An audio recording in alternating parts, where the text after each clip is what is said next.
अब बेटा हम लोग इस रेस्पिरेटरी सिस्टम के तमाम हिस्सों को वन बाय वन डिटेल के साथ डिस्कस करते हैं।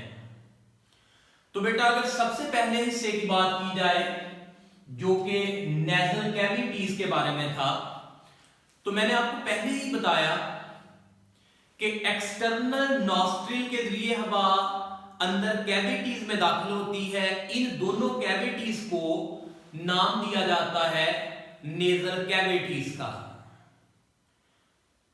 इन नेजल कैविटीज के बारे में बेटा मैंने थोड़ी देर पहले आपको बताया कि पीछे जाके बोन की प्रोजेक्शन की वजह से हर नेजल कैविटी 3 हिस्सों में डिवाइड हो जाती है।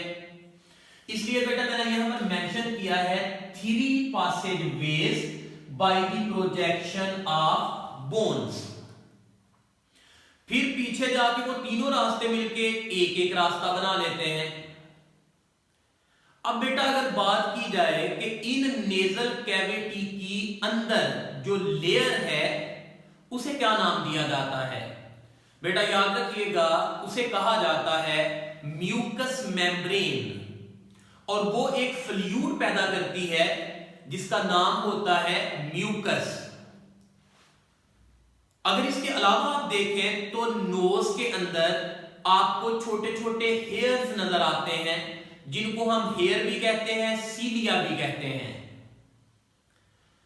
Now there is a question why these hair are cilia, they are important and what is the role of mucus and mucous membrane। तो बेटा म्यूकस मेम्ब्रेन का तो मैंने आपको काम बताया, इसका काम है म्यूकस पैदा करना। अब ये बेटा म्यूकस और हेयर जब हम हवा को अंदर लेके जाते हैं तो हवा में मौजूद डस्ट पार्टिकल को रोक लेते हैं, मजीद जिस्म के अंदर जाने की इजाजत नहीं देते। दूसरा मेजर काम जो म्यूकस और हेयर करेंगे, हवा को मॉइस्ट कर देते हैं। बेटा तीसरा मेजर काम जो ये करेंगे, ये हवा के टेम्परेचर को बॉडी के टेम्परेचर के बराबर कर देते हैं। अगर बेटा हवा का टेम्परेचर बॉडी के टेम्परेचर के बराबर नहीं होगा, ठंडी हवा लंग्स तक पहुंचेगी तो हम निमोनिया का शिकार हो सकते हैं। So the function of the nose is very important for human respiratory system. That is why मैंने यहां पर लिखा था role of hair and mucus. इनका बेटा मैंने काम बताया, they trap dust particle, microorganism जो हवा में होंगे उनको भी ट्रैप करेंगे, मॉइस्ट कर देते हैं हवा को और वार्म कर देते हैं हवा को। तो बेटा नेजल कैविटी के फंक्शन को पढ़ने के बाद दूसरा मेजर पार्ट जो रेस्पिरेटरी सिस्टम का था वो था फेरेंक्स। डायग्राम में बेटा जरा देख लें, ये फेरेंक्स था। मैंने आपको बताया था it is a common place जहां पे नेजल कैविटी भी ओपन होती है, जहां पे बकल कैविटी भी ओपन होती है। तो अब हम इस फेरेंक्स की डिटेल के बारे में बात करते हैं। तो बेटा याद रखिएगा it is a muscular pathway, ये स्मूथ मसल्स के मिलने से बना हुआ है, सर्कुलर स्मूथ मसल्स। बेटा दूसरी बात याद रखिएगा कि इसकी भी अंदर वाली दीवारें जो हैं वो म्यूकस मेम्ब्रेन कहलाती हैं, यानी ये भी म्यूकस सक्रीट करता है। और अगर बेटा बात की जाए कि ये काम क्या करेगा,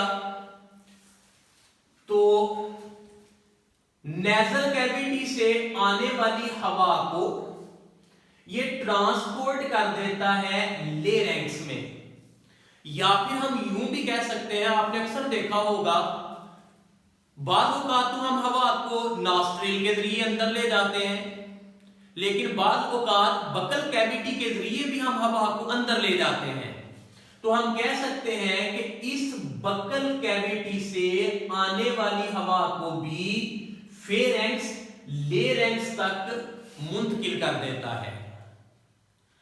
अच्छा बेटा, अब अगर हम लेरेंक्स के बाद जिक्र करें, फेरेंक्स के बाद जिक्र करेंगे लेरेंक्स का, जो कि तीसरा इंपॉर्टेंट पार्ट था रेस्पिरेटरी सिस्टम का। तो बेटा ये larynx one of the most vital part of respiratory system, इसको बहुत अच्छी तरह सुनिएगा और समझिएगा। सबसे पहले तो ये बात याद रखिएगा कि इस लेरेंक्स को वॉइस बॉक्स भी कहा जाता है। अभी मैं थोड़ी देर में आपको बताता हूं कि इसे वॉइस बॉक्स क्यों कहा जाता है। अगर बेटा आप इस डायग्राम को गौर से देखें तो मैंने यहां पर लेबल किया है this whitish portion as cartilage. ये जो अंदर की तरफ आपको जाती हुई नाली नजर आ रही है दैट इज ट्रैकिया। ये रेड कलर में बेटा मैंने ड्रा किए हैं वोकल कॉर्ड, और यहां पर मैंने मेंशन किया है एपिग्लोटस को। तो बेटा याद रखिएगा ये जो लेरेंक्स है ये कार्टिलिग्नस स्ट्रक्चर है, यानी कार्टिलीज का बना हुआ है। अगर कोई इसकी पोजीशन पूछे तो हम ये कहेंगे कि ये फेरेंक्स के नीचे है, ट्रैकिया से ऊपर है, और ट्रैकिया के ऊपर वाले हिस्से को सराउंड करके रखता है। इसीलिए बेटा मैंने यहां पर लिखा surrounds the upper end of the trachea. याद रखिएगा लेरेंक्स का जो सुराख है उसे नाम दिया जाता है ग्लोटस। बेटा इस ग्लोटस को कवर करने के लिए एक लिड लाइक स्ट्रक्चर यहां पर मौजूद है, ये वाली शक्ल। ये इस ओपनिंग को क्लोज कर सकती है जब भी जरूरत पड़े। तो इस ढक्कन को, इस लिड को नाम दिया जाता है एपिग्लोटस। एपी का मतलब होता है ऊपर, तो एपिग्लोटस का मतलब होगा ग्लोटस के ऊपर, यानी सुराख के ऊपर। क्योंकि मैंने बताया ग्लोटस कहा जाता है लेरेंक्स के सुराख को, या opening of the larynx is called glottis. तो बेटा अगर हमसे ये पूछा जाए कि ये जो एपिग्लोटस है ये किस तरह की शक्ल है, तो हम कहेंगे कार्टिलेज की बनी हुई है, हिंज लाइक स्ट्रक्चर है। हिंज लाइक का मतलब होता है कब्जे की तरह,